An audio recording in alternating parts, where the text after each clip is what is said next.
Snow is falling on the city of Prague. Soft white, against a sharp black skyline, it dances around the castle spires and wisps past the patient statues of the Church of St. Nicholas. It flurries over fast food restaurants' glowing signs, drifts down on cobblestones, tarmac, and tram lines.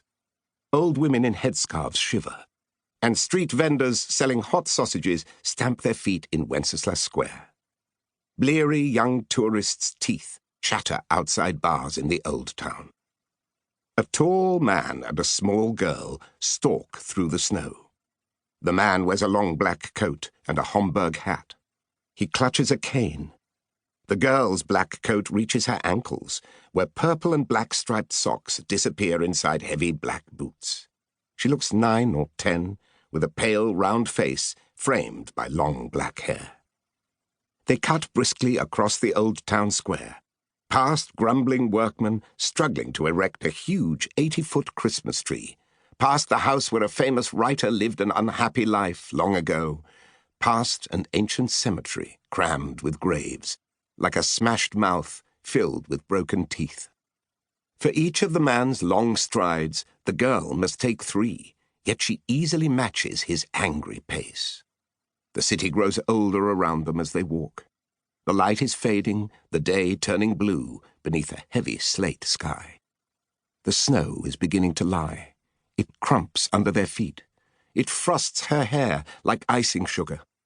It gathers in the nooks and crannies of the strange metal straps that encase each of his boot heels like heavy surgical supports. They come, eventually, to a narrow street, barely more than an alley between aging buildings, dark, save for a single yellowy light burning in a shop window, bearing a sign painted in cheerful red, Beckman's Toys. Behind the words, heavy red curtains frame a dusty display. Monkeys wearing fez hats brandish symbols.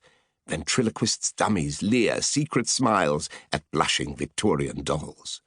Black bats hang from black threads alongside ducks with propellers on their heads and wooden policemen with bright red noses. Machine guns and ray guns, farting cushions, furry spiders, and fake bloody fingers. A line of robots marches through this chaos. Tiny cowboys and cavalrymen battle rubber dinosaurs at the feet of fat tin spaceships. The man in the long black coat pushes open the door, ushering the girl in ahead. A bell actually rings, a pleasing old sound of polished brass in the musty dim as they step inside. Around them, the little shop is a cluttered cosmos of toys. Squadrons of fighter planes and hot air balloons swarm the ceiling. Sailboats and rocket ships patrol shelves. Teddy bears are crammed into corners with rocking horses and dogs on wheels. Bright things, new and old, of plastic, lead, and wood, fake fur, and cheap metal. When they are certain there is no one else in the shop, the girl flips the sign from open to closed. Snapping the lock, she stands with her back to the door and folds her arms. The man strides to the counter, heading on toward the back room, when a figure emerges from in there, pushing through the rattling hanging beads, holding scissors and a roll of brown tape.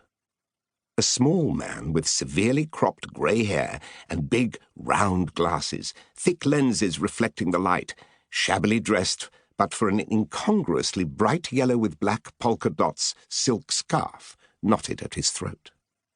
A torn-off strip of brown tape hangs from the end of his nose. "Snow is falling," this little Beckman sings in a high burble, still frowning down at the tape in his hands. "Christmas is coming." Looking up to blink happily at his visitors, he stops abruptly. The roll of tape drops from his hands.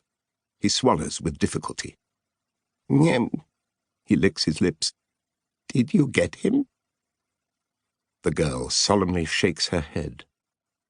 Pouting a frown that mockingly mirrors Beckman's own, she twists her knuckles at the corners of her eyes in a boo-hoo pantomime, before refolding her arms.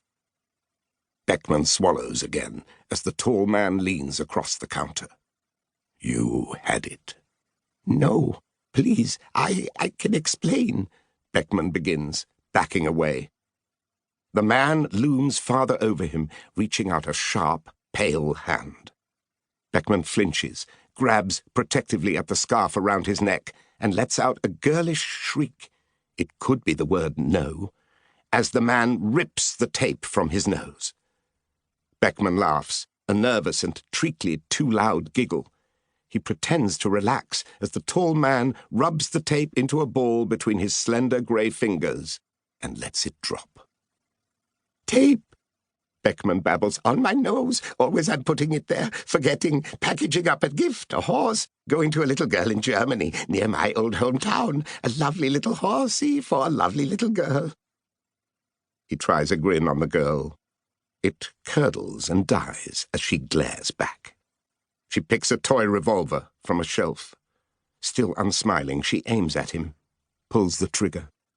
Without a sound, a tiny flag unfurls from the snout, bearing a single word. Bang. Now, Beckman stumbles on faster. Please, I can explain. Yes, you just have to believe me. He trails off. In the toy shop silence, he has heard a small, distinct click. Now the girl starts smiling. You had it, the tall man in black says once more, and you let it go. He raises his arm again, and there is something small and sharp, silvery and slivery in his hand, arcing down through the warm reddish air as all the monkeys and cowboys and ducks and dogs and dolls look on with their glass and painted eyes. For the next few seconds, the sounds inside this toy shop are muffled and breathy, desperate, wet, and horrid. Outside, snow is falling on the city of Prague. Lights are flickering on in the streets and squares and up in the mysterious windows of the high castle. White globe lamps glow along black bridges over the river, reflections restless in the cold, dark water. The snow falls. People hurry through the streets, and it covers all their tracks.